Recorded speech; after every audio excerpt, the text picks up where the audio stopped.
Halo Sobat Bincang Energi, kembali lagi dalam program paling informatif dan up to date yakni Bincang Energi Siaran Terkini atau bisa disebut BES ke episode 55. Saya Arul bersama rekan saya akan menyampaikan informasi-informasi menarik dan aktual seputar perkembangan energi dan lingkungan selama 2 minggu ke belakang yang pasti sayang banget kalau dilewatin. Halo Sobat Bincang Energi semua, saya Damian bersama rekan saya Arul akan menyajikan berita-berita yang lagi happening banget nih soal energi dan juga lingkungan dari tanggal 29 Mei sampai 11 Juni 2023. Tanpa berlama-lama lagi, yuk kita simak bersama berita pertama kali ini. Berita pertama kali ini datang dari pemerintah Indonesia yang akan mengembangkan energi bersih di Papua sebesar 383 gigawatt. Dilansir dari CNN Indonesia, Menteri Energi dan Sumber Daya Mineral Bapak Arifin Tasrif mengatakan, pemerintah bakal memanfaatkan energi baru terbarukan atau bisa disebut EBT yang ada di Papua selain Kalimantan.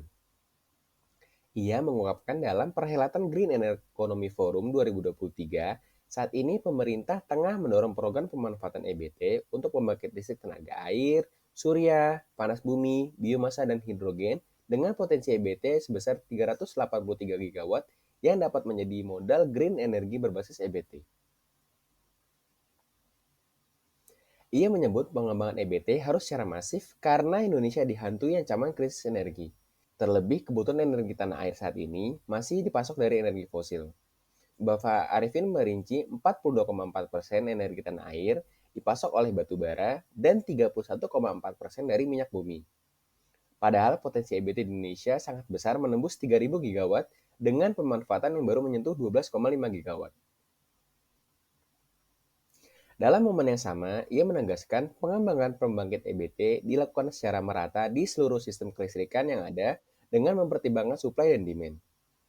Dalam hal ini, badan usaha juga diminta berkontribusi menggarap ekonomi dan energi jauh.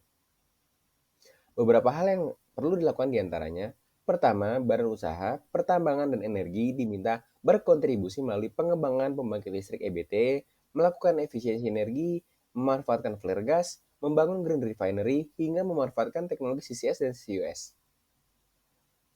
Kedua, badan usaha mineral dan batu bara harus melakukan reklamasi lahan bekas tambang untuk kebutuhan pembangkit listrik tenaga surya, penggantian bahan bakar dengan biodiesel untuk transportasi tambang, pengadaan pembangkit listrik EBT untuk suplai listrik smelter, serta melakukan konservasi energi. Ketiga, Bapak Arifin mengharapkan Badan Usaha Ketenaga Listrikan melakukan pemanfaatan Green Coal Technology atau biasa disebut CCS dan CCUS, penerapan co-firing, pengembangan pembangkit listrik EBT, konversi pembangkit listrik tenaga diesel ke pembangkit listrik tenaga energi baru terbarukan, mempensiunkan PLTU, dan efisiensi energi. Keempat, Bapak Arifin juga menyebut Badan Usaha Industri bisa menuju ekonomi hijau dengan memasang PLTS atap. Lalu, Bapak Arifin juga menyinggung soal pemanfaatan EBT, penerapan thermal energi efisiensi, dan electrical energi efisiensi. Nah, Sobat Bincang Energi, guna mempercepat transisi energi sebagai upaya mitigasi perubahan iklim dan mengembangkan ekonomi hijau, salah satu strategi yang akan dilakukan pemerintah adalah melalui instrumen perdagangan dan juga non-perdagangan karbon. Dikutip dari medcom.id, Menteri Keuangan Sri Mulyani Indrawati mengungkapkan, dalam webinar Green Economy Forum 2023, tahun ini diperkirakan sebanyak 99 PLTU berbasis batubara bakal ikut serta dalam mekanisme perdagangan karbon.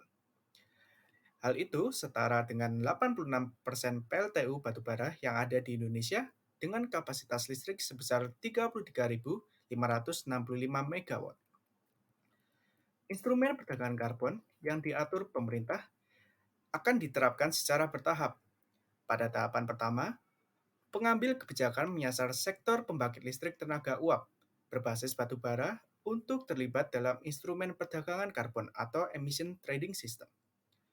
Sesuai dengan yang tertuang dalam peraturan Menteri ESDM nomor 16 tahun 2022 tentang tata cara penyelenggaraan nilai ekonomi karbon subsektor pembangkit tenaga listrik. Perdagangan karbon tersebut dilaksanakan secara langsung antara PLTU dengan ketetapan mandatori CO2 yang diperbolehkan. Mereka, kata Sri Mulyani, melakukan transaksi dengan menggunakan aplikasi perhitungan dan pelaporan emisi ketenaga listrikan atau Apple Gatrik. Transaksi tersebut belum melalui bursa karbon yang akan diluncurkan nantinya oleh pemerintah di pasar modal. Dengan kata lain, saat ini transaksi tersebut masih bersifat tertutup di antara PLTU. Pengenalan instrumen perdagangan karbon atau emission trading system ini dituangkan melalui Peraturan Presiden Nomor 98 Tahun 2021 tentang penyelenggaraan nilai ekonomi karbon untuk pencapaian target kontribusi yang ditetapkan secara nasional dan pengendalian emisi gas rumah kaca dalam pembangunan nasional. ETS merupakan salah satu instrumen perdagangan karbon yang dikenalkan selain mekanisme offsetting. Instrumen kedua ialah melalui jalur non-perdagangan karbon. Dari instrumen tersebut, pemerintah menetapkan dua mekanisme yang bakal digunakan, yaitu Result Based Payment atau RBP dan juga pajak karbon. Mekanisme RBP meliputi pemberian kompensasi atas penurunan emisi karbon yang akan dihasilkan. Sedangkan mekanisme pajak karbon telah dituangkan dan diamanatkan dalam Undang-Undang Nomor 7 Tahun 2021 tentang harmonisasi peraturan perpajakan. Pengambil kebijakan telah menetapkan pajak minimum sebesar Rp30 untuk setiap kilogram CO2 ekuivalen. Lanjut ke berita terakhir dalam episode kali ini, ditutup dengan target investasi efisiensi energi hingga 3 kali lipat pada tahun 2030 mendatang. Hal tersebut disampaikan oleh International Energy Agency atau bisa disebut IEA pada gelaran konferensi global tahunan ke-8 tentang efisiensi energi yang berlangsung di Paris pada 7-8 Juni lalu. Tujuannya adalah untuk mempercepat kemajuan efisiensi energi guna menjaga pemanasan global di bawah 1,5 derajat Celcius. Didorong oleh pengeluaran untuk pendirian dan penjualan kendaraan listrik yang kuat, investasi efisiensi energi global mencapai rekor 600 miliar US dollar pada tahun 2022.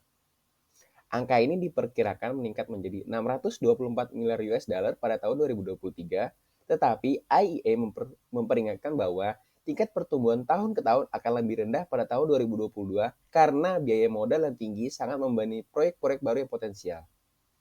Dalam kesempatan yang sama, IEA mengatakan bahwa menggandakan kemajuan efisiensi energi tahunan menjadi 4% per tahun pada tahun 2030 akan membutuhkan investasi di sektor ini dari 600 miliar US dollar menjadi lebih dari 1,8 triliun US dollar. IEA menegaskan bahwa target 4% pada tahun 2030 akan memberikan pengurangan penting dalam emisi gas rumah kaca dan pada saat yang sama menciptakan lapangan kerja. Menurut laporan tersebut, kegiatan efisiensi energi dapat menghasilkan 12 juta pekerjaan secara global pada tahun 2030. Permintaan energi yang lebih efisien dan lebih rendah akan mendukung kemajuan yang lebih cepat menuju akses ke energi modern dan terjangkau di negara berkembang dan emerging market. Selain itu, menggunakan kemajuan efisiensi pada tahun 2030 akan meningkatkan keamanan energi dan membantu memberikan akses listrik ke lebih dari 800 juta orang menurut IEA. Nah, gimana Sobat Bincang Energi? Sudah berakhir juga segmen BEST ke-55 hari ini. Gimana, menarik kan berita seputar energinya? Semoga bisa menambah wawasan terkini buat Sobat Bin semua. Bener banget tuh, Bang Arul. Nah, untuk itu, terus update pengetahuan kamu tentang energi dan juga lingkungan dengan terus mengikuti berbagai program Bincang Energi lainnya yang bisa kamu akses melalui website bincangenergi.id, akun Instagram dan juga TikTok kami di @bincangenergi, serta channel YouTube kami, Bincang Energi. Jangan lupa follow, like, dan share, serta nyalakan notifikasinya ya, supaya tiap informasi nggak ada yang kamu lewatin. Saya Damian, bersama rekan saya. Saya Arul, kami dari Bincang Energi pamit undur diri. Salam energi berkelanjutan, sampai jumpa di BEST selanjutnya. Dadah!